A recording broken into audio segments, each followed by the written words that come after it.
Welcome and thank you for joining us on the San Francisco Public Library's virtual stage. Today is June 1st, the first day of Pride Month, and we are super excited that Brontez Purnell and Alvin Orloff are joining us for our first Pride-related event of the season. I'm Kevin. I'm a librarian at the James C. Hormel LGBTQIA Center at the main library. I'm going to start us off with some information about the library and introduce our authors. And we want to begin with the land acknowledgement. Welcome to the unceded land of the Ohlone tribal people. We acknowledge the many Ramaytush Ohlone tribal groups and families as the rightful stewards of the lands on which we reside. SFPL is committed to uplifting the names of these lands and community members from these nations with whom we live together. SFPL encourages you to learn more about first-person culture and land rights, and we are committed to hosting events and providing educational resources on these topics. June 1st is also the first day of Summer Stride. Summer Stride is the library's annual summer learning, reading, and exploration program for all ages and abilities. Reading for just 20 hours over the summer gets you one of our much sought after Summer Stride tote bags. Go to our website or check the chat box for a link with all the details on Summer Stride. And now we're going to highlight some of our programs in June. On June 3rd, we have Show Us Your Spines, a QT BIPOC artist residency showcase presented by Radar Productions, featuring Nefertiti Asante, Ashton Young, Sydney Latimer, AKA Divine Words, and John Y. Kung Lo. And that's June 3rd at 6 p.m. on Twitch TV. And then on June 15th, we have a panel discussion featuring 5 queer mystery writers presented by the Northern California chapter of Mystery Writers of America, featuring Michael Nava, Cheryl A. Head, Greg Heron, Dharma Keller, and PJ Vernon. On June 17th, Sarah Schulman will discuss her new book, Let the Record Show, A Political History of ACT UP New York, 1987 to 1993. And on June 22nd, Tom Amiano will discuss his recent, beautifully titled memoir, Kiss My Gay Ass, My Trip Down the Yellow Brick Road Through Activism, Stand-Up, and Politics. Thank you for that book title, Tom Amiano. And then on June 28th, we have more 100 Boyfriends. We have a book club where you can join your fellow library patrons and discuss the book. That's on June 28th. And we want to thank Dogged Books Castro for co-hosting tonight's event. Support your local independent queer bookstores. We will be posting a link in the chat where you can purchase 100 Boyfriends from Dogged Books. You can also visit them in person, check them out on Castro Street. And we also want to thank the Friends of the Library for their support of this program. And now on to our main event. We are here tonight to celebrate 100 Boyfriends by Brontez Purnell. Publishers Weekly writes, Purnell brilliantly immerses the reader in Black queer desire with humor, self-awareness, and just the right amount of vulgarity. 100 Boyfriends is our On the Same Page selection for Pride Month. On the Same Page is usually a bi-monthly citywide read. SFPL staff selects titles of literary merit, high interest, and readability with the goals of appealing to the community and sparking engagement. We focus on local, emerging, and diverse authors.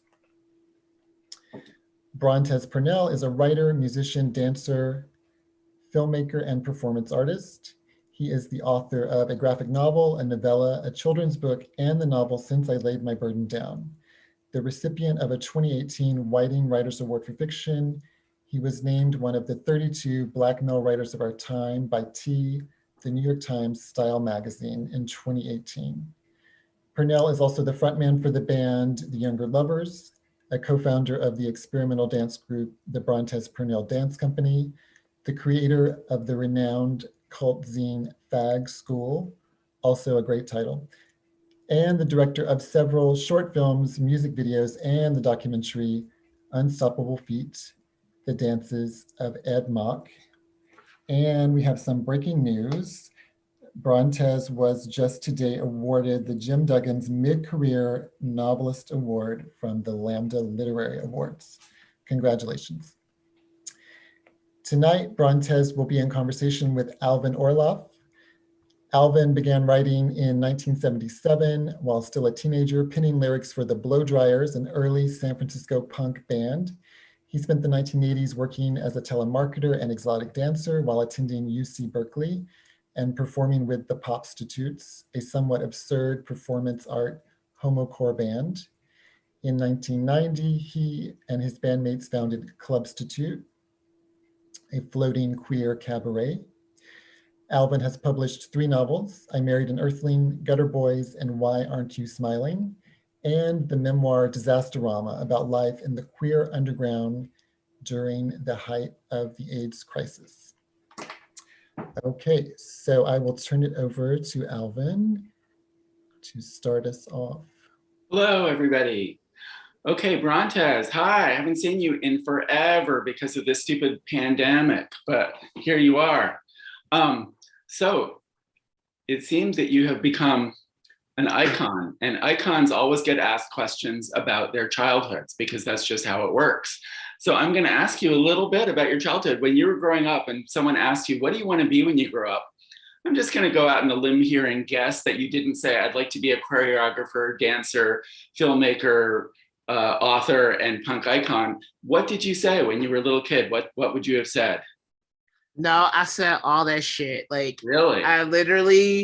I sat my father in the living room and I acted out scenes from Flashdance because when I was 5, I was really into that movie Flashdance. And I was like, Dad, I want to be like Alex from Flashdance. And so, but she wasn't a stripper. Like, she was a performance artist, right? Like, no, because if you go back and watch that movie, she's not like all like titties out and stuff. Like, it's like, you know, the strobe light and the new wave background and stuff. And she was a dancer and she lived in a warehouse. So I think I fulfilled all the prerequisites or whatever. So I wanted to be Alex from Flashdance, and I got closer than most. Maybe even, you might even have surpassed Alex from Flashdance, because I don't think Alex from Flashdance wrote any novels, right? Or short story collections, not to my recollection. She had a white man that had a welding job. She didn't have to do shit, you know what I'm saying? But like, if I had had someone to lean on, I wouldn't have had to, you know, hoard my talent like this, but I'm glad I did. You know, silver linings, Brontez. You know, the world is very happy that you didn't have a white man to lean on, because you've showered us with all this wonderful art and culture. Okay, so I took the liberty of Googling and looking up Triana, Alabama a little bit. Okay, it's Triana. Triana. Okay, sorry, I said it wrong. I'm Triana. I know it now. And you can rent a 3-bedroom house there for $800. And I'm thinking, should we just all move to Triana? I think me and you should fucking recreate the erotic adventures of Huckleberry Finn and do a whole Triana situation. I love that idea. Like, no, let's definitely not do that. That should not be done. Yeah, it's off the Tennessee River. It's there. Well, you know, wherever you grow up is going to stay with you, regardless of how far you run or flee. It's always going to be there in your head. Do you have a little bit of Triana in your head at all times? No, I've been in California 19 years now. Now I feel like a Berkeley boy. I'm literally in the Berkeley Hills right now. Like, my boyfriend, light skinned. You know, I live in California. I have made it. Well, you know, I grew up in Berkeley too, but just because I lived in New Jersey for a few years in the 1960s, there's that little bit of New Jersey in me that just does not go away. But that might just be a New Jersey thing. Maybe Alabama goes away and New Jersey doesn't. I'm willing to to say that that's a possibility. I like having the Berkeley sweater. I literally graduated from Berkeley last year. My cohort is doing the graduation this year, which I think is tomorrow. These Zoom things are so hard or whatever. But I like wearing the Berkeley sweater into Alabama because you look like an outside agitator. So I don't have to tell you what they do to outside agitators in the South sometimes. So be careful. Anyways, moving right along. So I have a bunch of questions. I watched a lot of interviews with you, and I also watched Dick Cavett interviewing Tennessee Williams for ideas and inspirations. So I'm going to kind of channel Dick Cavett here. Do you write by process? What's your writing process? Do you actually put out little index cards and like plot things out on a wall with tacks and index cards, or do you just like write, instinctively? I used to do like the theater thing and the church thing. Where What's like the theater thing and what's the church thing? I have no idea. The preacher used to like be by like a tree or whatever, and would be able to recite like the whole sermon like verbatim. Like that's how they would do it. So wait, hold on. Testing. Oh, there's like some people under me, and so I'm trying to I have these headphones in. I don't, what world are we actually in? Anyway, but there used to be this rule I had that before I committed anything to paper, I had to be able to recite it in my head. And so it was a nice step between that and getting things onto paper. I did it as an editing step. And also because I'm a crazy person. Ever since I was 5 years old, I would always talk to myself. My grandmother said that I would be in a room like when I was a little baby, just like talking to myself. And she'd be like, that's the devil in your head. But I'm sure it was some form of disorder or something like that. But I like talking to myself. There's no one there to disagree with you. And I don't do the you said the tags. No, I don't tags do and all that. Yeah. Okay. I just talk it out until it all makes sense. Now, I think in probably like 15 years ago, I went with you to an open mic called at Sadie's Flying Elephant called Kvetch. And now, do you ever practice like your stuff at like open mics? Do you give like, comedians will do this. They'll go to some little club somewhere where like, there's no press and they'll try out their new routines. Do you try out your stories at open mics ever? Alvin, look at how fucking gray my hair is. You know that was more than 15 years ago, but I'm glad that you like said it so earnestly. 20 years ago. Okay. So do you ever do that anymore, or that's just, you're done with that? The open mics? Oh, no, no. What I actually started doing was I started giving free sex cam shows to men in closeted countries during COVID for like this humanitarian package, my humanitarian relief COVID package. So I was going on all these Instagram sites that were like butt sites where you could just flash pictures of your butts. And then there was like, there was one called Booty of Men or whatever. And from there would just be like these random guys from like Malaysia, Iraq, like Iran, like being like synthetics. And that means they want you to do something like with a synthetic thing. But I don't love humanity that much. Yeah. All right. I didn't feel like I had to like rinse out for it. I don't want to lure the talk here, but since it's you, I wanted to be as honest as possible. Also, I love the ray gun gothic sheet situation you have going on behind you. Oh, that's a family heirloom of Tony Vagley's. His family was so atomic. They were like very atomic people. Anyways, okay, moving along. Do you now, or did you ever worry about what your mother might think about your writing? Your writing is, has been called vulgar. It has been called sexy. Do you worry about that ever? I don't think my writing could catch up to my mother. Really? I'll leave it at that. Okay. You got a special mom. Good for you. Actually, but also let me take a second. Yeah. All right. No, my mom was very She was very into literature. My mom was a secretary at the army base, and I remember she would get off of work, and there's, to this day, when I go back home to the house I grew up in, there's like this what's the word, notebook that she would write in cursive, this book that she was writing for years that never came out. I went back home 2 years ago and it's still there and the writing's faded. I can't see it, but she was writing a book for years that she never finished. And she often tells me that like me writing like came from her, like totally came from her or whatever. Well, that's and classic, I think that's true. You know, the kid fulfilling their parents' ambitions, sure. And like there was a Black History Month event she did in our little town. 400 people in Triana, and every year she would like dress like a slave woman and have like her little hoe up, and she would recite Mother to Son from Langston Hughes by Langston Hughes to me. I'd be 5 years old and like, you know, like with a little piece of cotton there, because you know it was a cotton field, literally. And she'd like be reciting it for like, you know, all the people in the town. And like I would sit there and like tell people this, and I'm just like, oh damn, like that was some Truman Capote shit. Like I'm literally not faking this. Like my mom was a town dramatist, and here I am writing, gallivanting, having sex with white men, telling the world. So all right, okay. You brought up age. Do you consider yourself a Generation X or a millennial? What's your, are you Generation X? What's your generational cohort?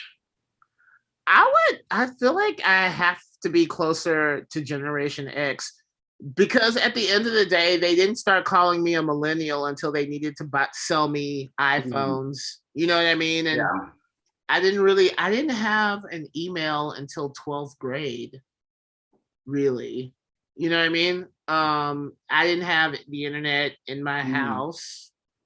So you grew up in like the analog age, like me and us old people. Okay, so I think there is a sensibility that's created by people who have to like jump into that new computerized world. I mean, they didn't grow up with it, and I think it creates a solidarity with other people who've, you know, had to make that leap as well. So. Yeah, my bandmate Seth. I was in Gravy Train with Seth Bogart, and me and him met as pen pals because we met as pen pals. I can't remember if it was Kill Rock Stars or Maximum Rock and Roll. Probably a nebulous of both. But he was in Arizona, I was in Alabama. But around the time we were 14 or 15, we became pen pals, and we would mail each other mixtapes, records, zines.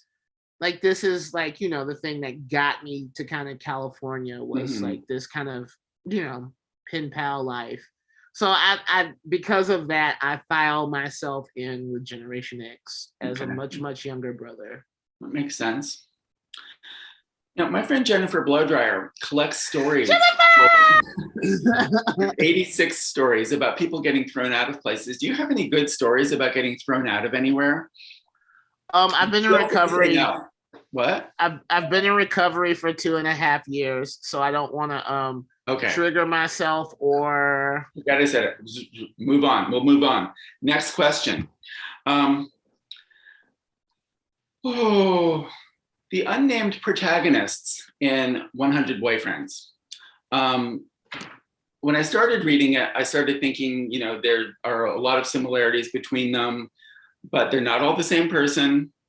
A lot of them seem a little bit like you, but it's kind of like looking at you through a kaleidoscope on, well, microdosing on LSD. Like it's you, but not you. It's maybe about people in your milieu, people you hang out with. And those people are living in a sort of a post-monogamous world. Is that fair to say? That, you know, there's no expectation in there of them of being monogamous. They're not looking for it. Is this true? I think a lot of those characters really want that, but I really want it. That the post-monogamous world is happening upon them. They didn't land on Plymouth Rock, Alvin. Plymouth Rock landed on them. Okay, let's get that fucking clear. All right. So all right. So they're living in a world they never made and trapped in a world they never made. But one of them actually gets a proposal, and he says he's going to say yes, I think. And I forget the character's name, Trevor or something. Now, would you ever get married? Would you do that? Or do you think that that's bourgeois nonsense? You personally? I had one serious marriage proposal in my life, and it was actually on the Tennessee state line. Oh. And yes, I think to be married would be a great adventure. Okay. All right. Fair enough. I'm an old whore, which means I think you should try everything once. Like, At you know, least once. get the marriage, have the babies, blah, blah, blah, blah, blah, loop it back. Yeah. A friend of mine from Wyoming, Andrew from Wyoming, wanted to know, what do you think makes a good boyfriend? Knowing when to shut the fuck up. Really? Really? You value silence? I mean, like, pretty much. But then also like boyfriend stuff in general. I was abandoned by my father, so I need constant validation. Like I need you glued by my side, being like, you're worthy, you're okay, it's all right, we have this, blah, blah, blah, blah, blah, blah. And then I'll do ketamine with you, and then I'll shrink into a little ball, and you'll keep giving me positive affirmations the whole trip. That's how I do boyfriend shit. Okay. You know, I don't fuck around. Okay. Right. So well, I'm curious, your characters often, they don't necessarily seem like they're looking for love in all the right places. I mean, if you think a lot of them were sort of wanting to hook up and be monogamous, it seems like they weren't really they weren't looking for that. They were kind of play in the field, I guess is the right way to say it. I don't know how to. Okay, so when I first moved to the Bay and first started working at Steamworks, there was like the head father at Steamworks. I forgot. Tell everyone what Steamworks is. Not everyone here knows what Steamworks is. Steamworks is. Wait, it went mute. Both of us went mute. I didn't go mute. I can hear you. Albert, can hear you. Okay, yeah. Steamworks is a bathhouse right here in Berkeley. If I fucking just roll down this hill onto the coastal plain, we'll be at 4th Street at Steamworks. But the main guy there, I think I was about 23 when I started working there, and the main guy was like, yeah, like I met the love of my life here at Steamworks, and you can too. Like there was a married couple that was part of the manager team, and that's how us boys were taught that you can find love anywhere. And so that's a very hopeful message, a hopeful message for the youth of today. And speaking of the youth of today, do you have any messages for the youth of today? What do you want to tell the TikTok teens about life? I ain't got shit to tell the TikTok teens. They've been on Zoloft since they was 12. Them niggas don't even cry no more. They'll be fine. All right. I don't know anything about them. I just thought maybe they'd like to know something. Okay, moving right along. Oh my God, actually, Lord, I hope I don't get canceled for that.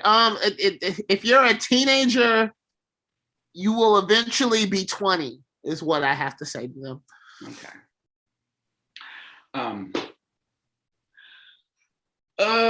Okay. So one of the segments in your book is entitled "An Army of Lovers," which is a slogan from ye olde 1970s.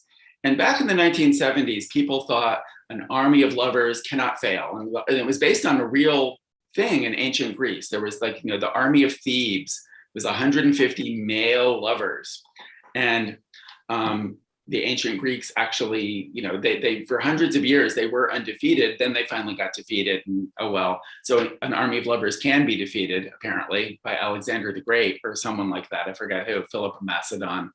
My history is sketchy here, but anyways, the point is, we're talking about an army of lovers, and then the characters I'm sort of looking through that lens at these people that you're writing about, and they don't seem like they really have each other's back. They seem like they're not going to stick up for each other when push comes to shove. It seems like maybe they're not an army of lovers. I don't know. Am I getting it wrong? What do you think? I think you're getting it completely wrong. There's the story letter of resignation. Oh wait, no, not that story. There's a story, Demo Lover Comes Home to Die, where his boyfriend obviously has been, on drugs for Oh, the lots of strung out years. boyfriend. Okay, yeah. And he decides that he's going to clean him up and he's going to stay with him till kingdom come. So, That's true. I forgot about that. There is that example of people. There's, I think there's a whole kaleidoscope of how nurture and care and all those things happen within each of these stories. I think a lot of these men have each other's backs. That's good to know. That's good to know. Alvin, I'm always here for you. Oh, thank you. Thank you. I need you, by the way. I'm going to ask favors. Come read at my bookstore. No, as soon as we're back open, we want you to come read. Okay. One of the things you write about, I think, is in the story Mountain Boys. That's where someone talks about the theory about all the ghosts haunting everyone, all the ghosts of past relationships, kind of, haunting these men as they try to form new relationships, or as they do live out their new relationships. They're still haunted by the old things. And I guess I didn't have a question for that. I just want to tell you that when you get really old, they're all going to go away because your memory fades, and you can just take solace in that, and that you're not going to have to deal with 100 different voices in your head telling you things, because you'll just forget. So anyways, moving right along. Oh my God. It's great. It's great.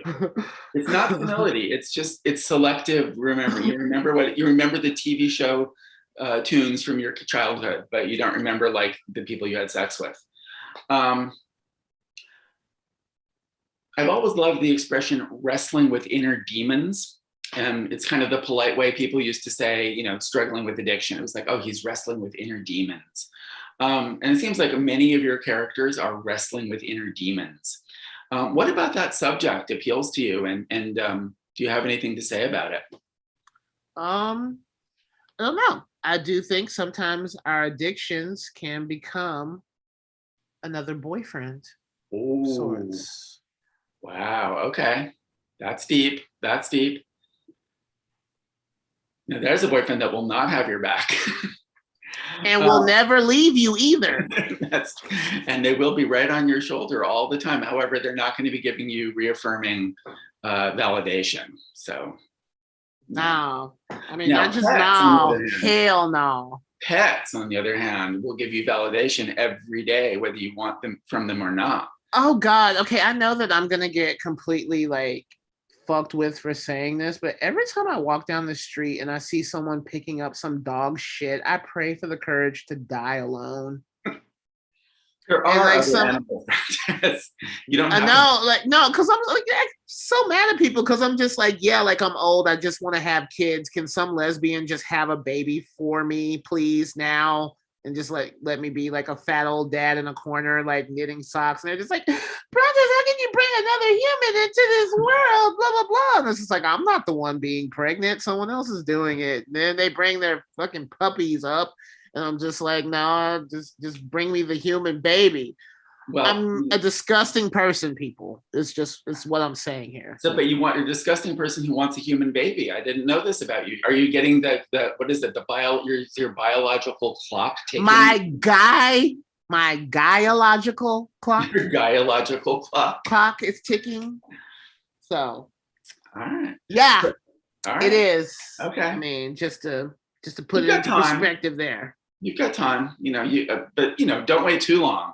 Because you do absolutely not want to be having to run after a 2-year-old when you're 50. Trust me. Not that you're anywhere near 50, I know, but. Well, also again, not to make this all about Alabama, but I told this to my aunt and she was like, whoa, your grandfather was having babies till he was 67. And I was like, oh, that is so fucking gross. Yeah. So part of me was like, okay, I'm 38 now. Somewhere in the stretch till about 43, 44 is when I have enough to do this. So I'm trying to get it done by then, because I think men having babies past a certain age. Not to be ageist, I think it's fucking gross. I think unless you can run around with them and play football with them, like, don't bother. But the need to procreate. Yeah, I'm gonna do some really gross shit. I'm gonna piss off my queer coven and procreate. Because Now, are you actually literally in a coven? I mean, they don't tell you that, but yeah, you bitches been sucking my blood for years. Like, so, well, we're gonna play nice on the interwebs about it. Yeah, I am in a queer coven of Bay Area-ness. Yeah, I'm a matron at this point. I've earned it. And good for you.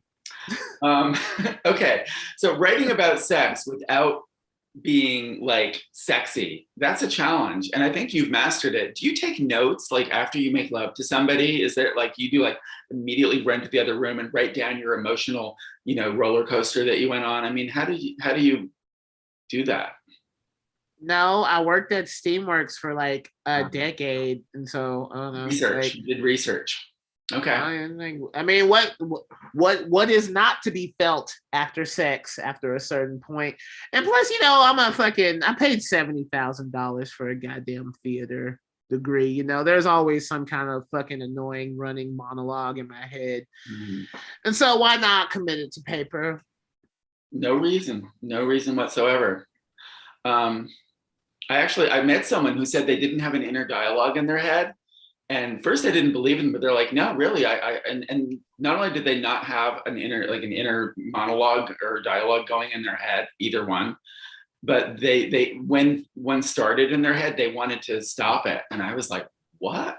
I couldn't even believe it. Like, why would you want to not have the constant flow of words? Why do you not want to swim in a sea of words all the time? I don't get it. But takes all kinds. Again, like my grandmother said, that's the devil in your head. Well, now you're just making me think of Flip Wilson. Do you remember? Do you ever see Flip Wilson? Oh yeah. The devil made me do it. Anyway, it was an old comedy routine from when I was a child. Anyways, we'll move on. Dating myself. Do you think you'll ever write a straight up memoir? Would you do that? No, because it's hard, right? Because I think the second you commit something to the page, it kind of becomes fiction. Right. That's true. I could sit here all goddamn day. Alvin, and write my.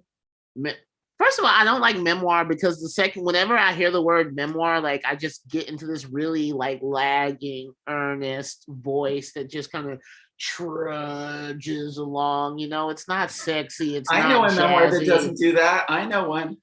Go ahead. But then also it's also to be debated, like whoever else is there. Like I could give you the story of my childhood, but my sister, my mother, my cousin, everyone might debate it. So by the time something is so debated, or by the time you take a situation and you filter it through so many soul filters, times, landscapes, geolocations, I think it all becomes fiction. Mm-hmm. Whenever someone says memoir, I think narcissist. Mm-hmm. Lying, whore ass narcissist. Okay. Well, I guess I'll own that because I wrote a memoir and I know I'm I was talking. Oh, yeah, son, we talking to you. I like to think I'm not lying, but I am a narcissist. Okay, well, moving right along. As an icon, you're sort of entitled to have a cocktail named after you. But I mean, you mentioned you're not drinking. So what would you want in your cocktail? Like papaya juice or what? How would you design your ideal cocktail? Okay, check this fucking shit out. Yeah. I would do hibiscus with lavender ice cubes, seltzer, and just the tiniest pinch of ketamine. Huh. Have you actually tried that, or does that just sound good? Hell, I did one before I came on this fucking Zoom. What the fuck? Okay. It was great. Yeah, I'm floating. That sounds lovely. It sounds lovely to float. Who doesn't like floating? Um, I'm literally in the Berkeley Hills. what Berkeley Hills? I mean, views, trees, it's great, but be careful because if there's an earthquake, you'll slide down into the flatlands. See that? This is where you're like somewhere out here. Yeah. Okay. Yeah, you're that way. Got it. You seem like someone who really enjoys life. You go to parties, you have an active social life. Where do you find the time to be so creative? I mean, do you like have a secret side where you get up at 5 a.m. and write for 10 hours every day? Or does it just come easy for you? No, nothing for me is easy at all. If you ever see me doing something and it looks really, really good, it's probably because I've rehearsed it out of fear of not looking good. No, I definitely think I rehash. I consider every day. So are you always working? Are you just always, your mind is constantly working on something, like whatever project you're involved in? Hell yeah, I trimmed fucking weed for 4 hours today amidst winning an award and also handling 2 other fucking emotional fucking avalanches from my family in Alabama. Fucking, they don't let a Black woman rest. I have to do every goddamn thing. Yeah. And I bet while you're trimming weed, you're running plot scenarios through your head and doing all that. Oh no, yeah. See, that's what I was thinking about too. I'm working on like my new science fiction novel, and it was supposed to be done last year, but it's also, I thought about how much writing happens in movement. Mm-hmm. Like it really is like on the way to the train or the commute or the bus ride. Like that is really where like the bulk sum of like my fucking like plot structures happen. You know what I'm saying? Like when I can get into that mode of like repetitiveness where my body goes on autopilot, that's when it's like ding, ding, ding. But since I have not been able to get into autopilot mode, that inspiration doesn't hit me as hard. So I've just been like, I've been sculpting and writing in a lot of other kind of different like ways. But it actually has been kind of really, it's been intense to think about, I don't know, I did study dance, but essentially needing movement to write. So your brain is tied into your body. It makes sense that, sometimes to get your brain moving, you might need to get your body moving, right? I mean, I was a bad dancer for 10 years, but it totally helped. Also, rest in peace, Anna Halpern. Speaking of, dead bad dancers, Anna, we love you. Has anyone ever accused you of incorporating them into your fiction? Has anyone said, that's me in that story? How dare you? They have, but what's louder are people who are mad because they aren't in my books or whatever. Yeah. So the people who aren't the people who are not in my fiction actually get way more angry at me than the people who are or whatever. I don't know. I usually put things through so many filters that it's kind of Well, yeah, I always tell people it's fiction. Look it up. It's not you. Fiction. But some people, they take exception to that.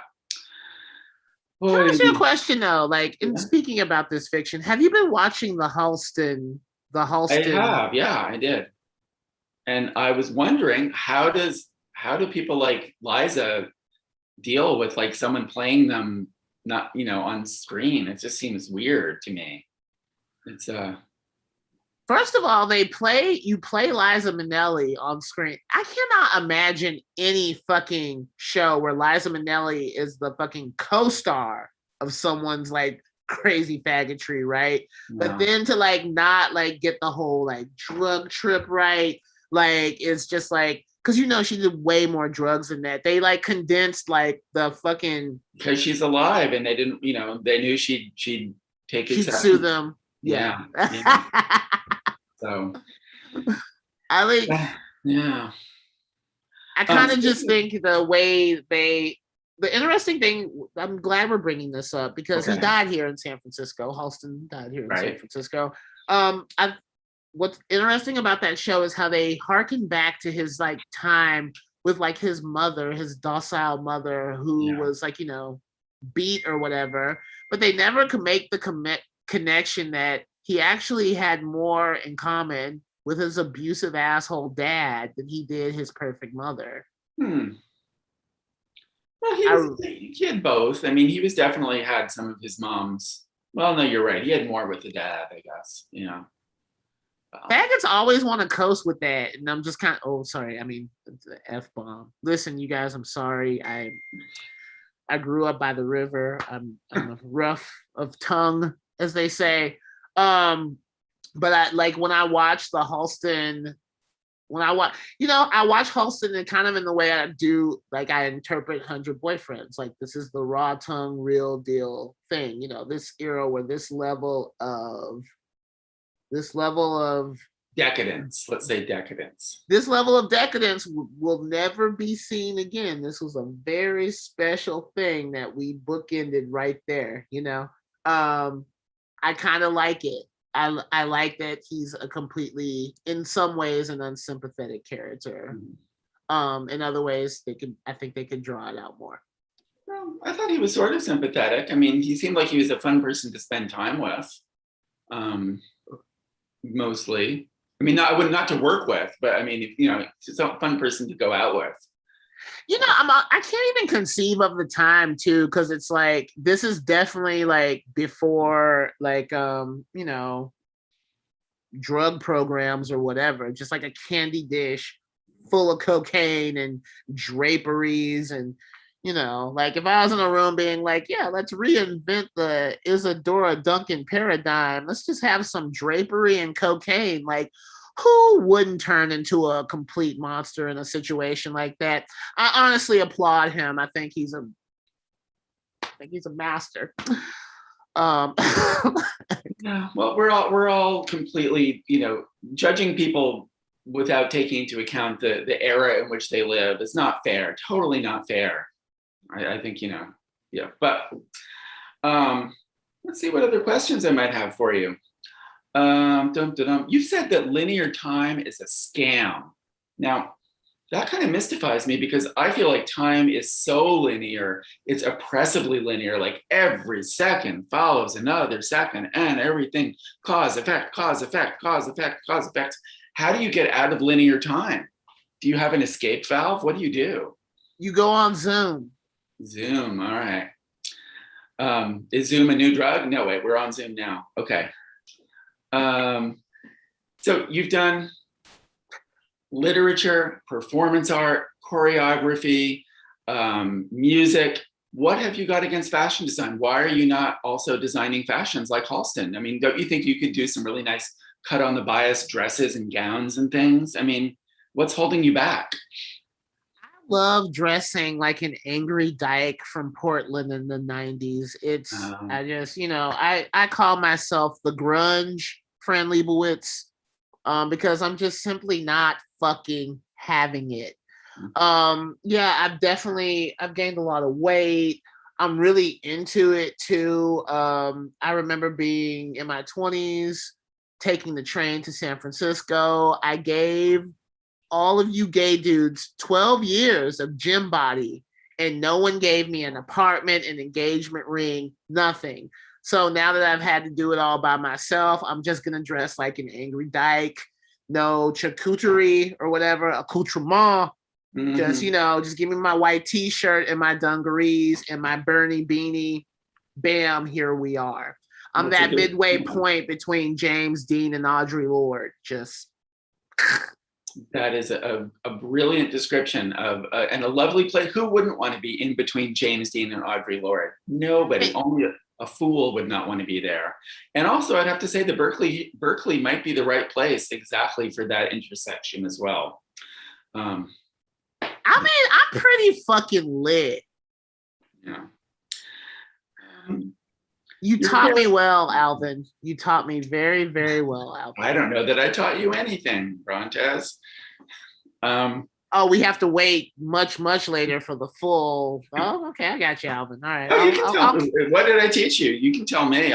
As I mentioned, I don't have a memory anymore because I'm old. So it's, it's all kind of guesswork. I sort of like, I do remember we were going to kvetch at Sadie's Flying Elephant. Okay. Do you feel like alienating any of your fans? You could, like, do you have any TV shows that you hate or bands that you hate, like actors that you just can't stand? I don't know who actors are anymore. People will bring up names and I'm just like, I just don't know who that is. I currently write for TV and I still don't know enough about TV. Sometimes I'll be in the writer's room and people will be surprised about how little I know. Now tell me about this. You write for TV. What TV are you writing for? I'm writing for the new reboot of Queer as Folk. Oh, okay. That's very exciting. When will your fans, such as I, be able to see this new reboot, do you suppose? Probably sometime next year, but if there's a part that you don't like about it, I didn't write that part. Okay, so we'll leave it I would at assume that. not, of course. Mm-hmm. Goes without saying. Okay. So I think we're reaching the point now where we might want to take audience questions. It's closing in on 8. And I think our friend Kevin here is going to be conveying audience questions. Let's see if I'm going to see if I can figure out how to do this. I can just read them to you. We do have some. Okay, cool. Let's hear them. Okay, cool. So here's the first one. 100 Boyfriends has been described as a transgressive book. What does it mean for a queer book to be transgressive in 2021? I feel like they only say that because I have feelings. I mean, I think it's transgressive to have feelings about the sex that you're having. That's the transgressive part at this point. Yeah, I'll leave it at that. Okay, cool. Okay, here's a question about cruising. Carnations on lapels, swiping on Grindr. What's the next cruise? What's the next cruise? What's I guess what's coming up? How are we going to cruise going forward? Ever since COVID, it brought out the fucking fire branded, like, I don't care, burn them all down whores, the guys that'll meet in the parks again and stuff like that. I think no matter what, people who need it will always find each other in glances and fingertips, slight touches. Perfect. Let's see.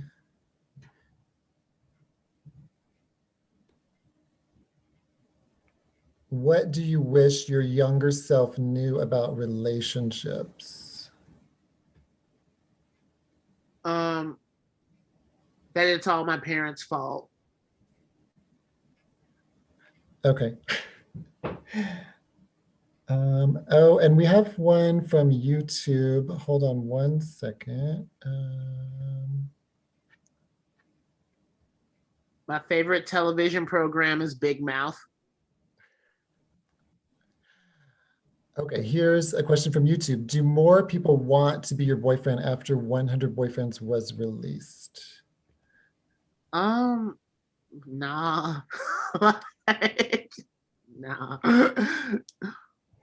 Not at all. Unfortunately.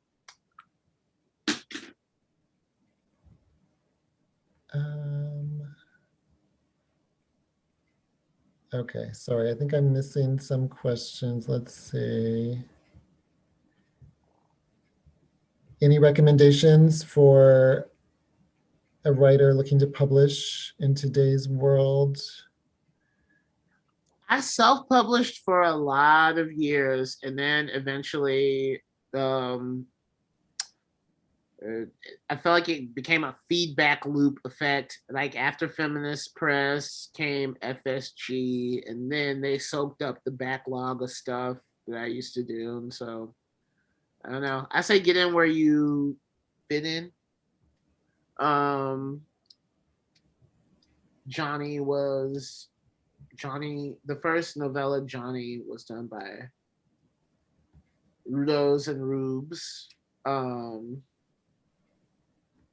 I don't know. I still believe in San Francisco small press power or Bay Area small press power. So, Okay. And here's a question from someone who just bought your book. They want to get, well, how do they get it signed?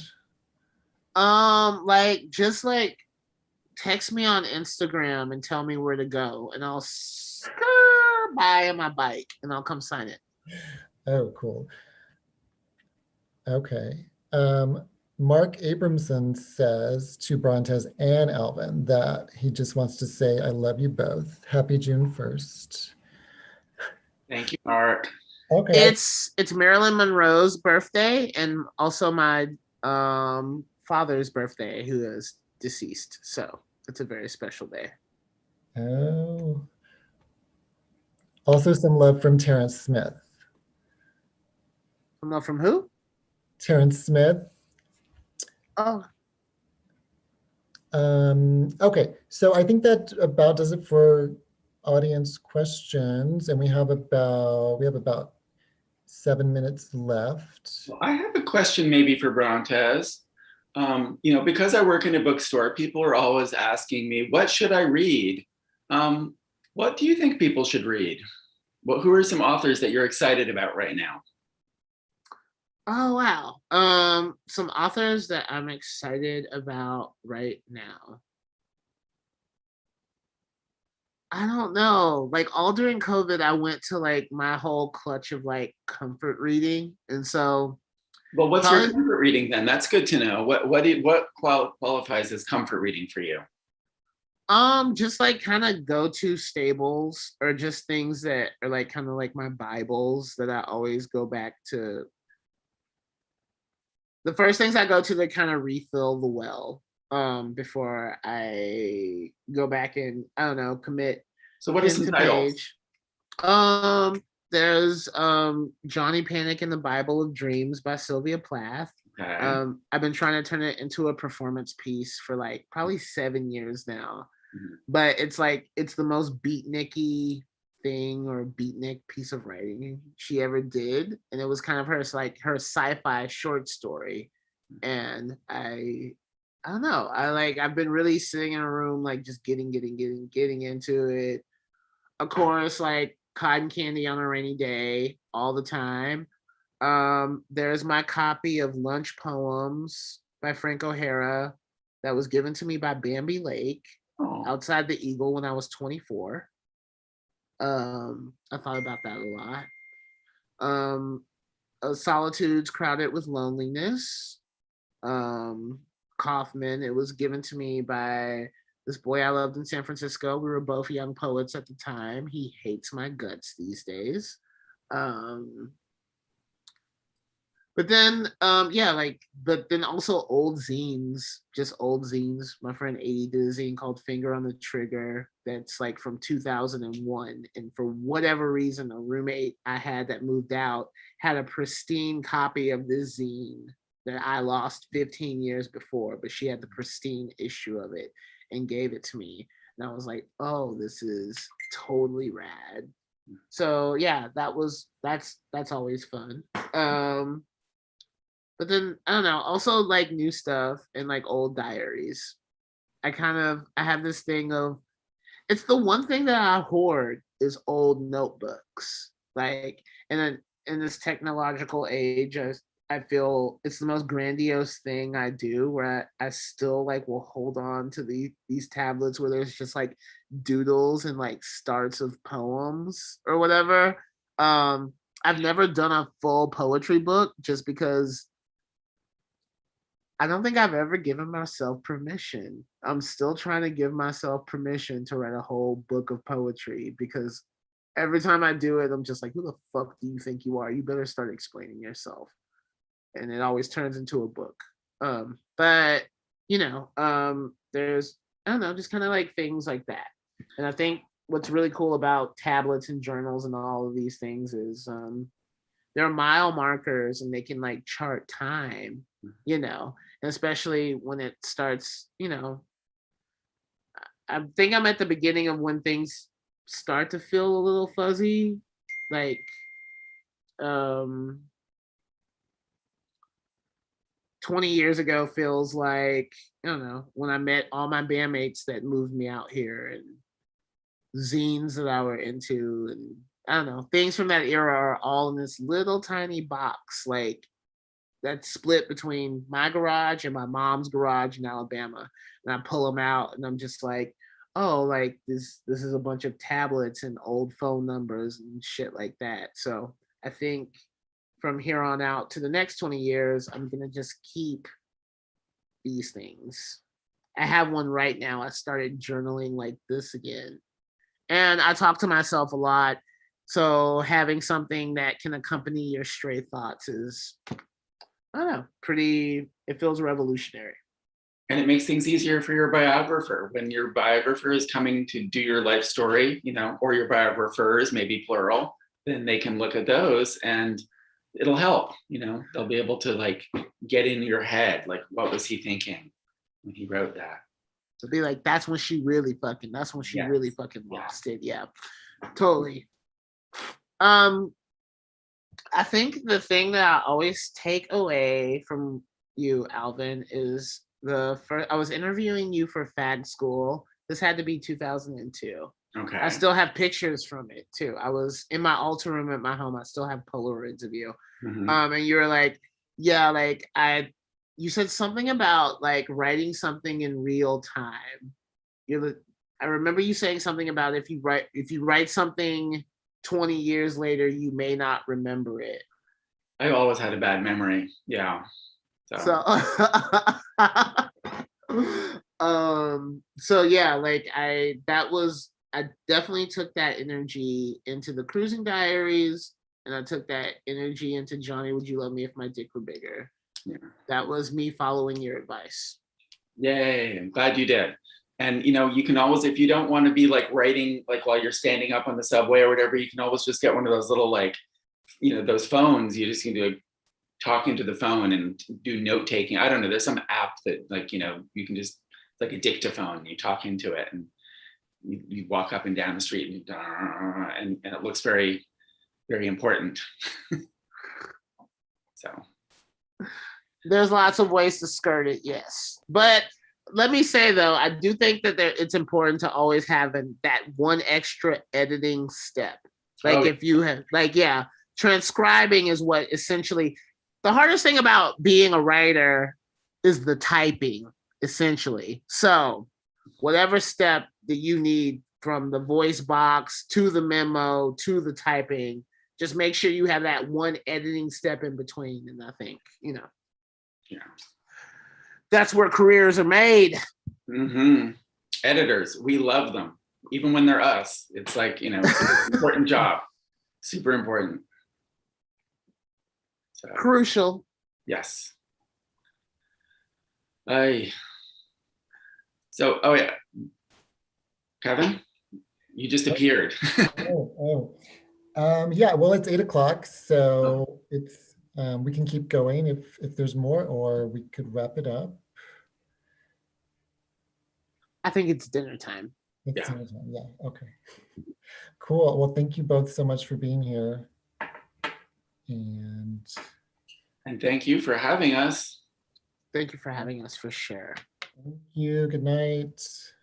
Good night. Good night, everybody. I love you, Alvin. Thank you. Love you, Brontez. Mwah, mwah. Love you, Kevin.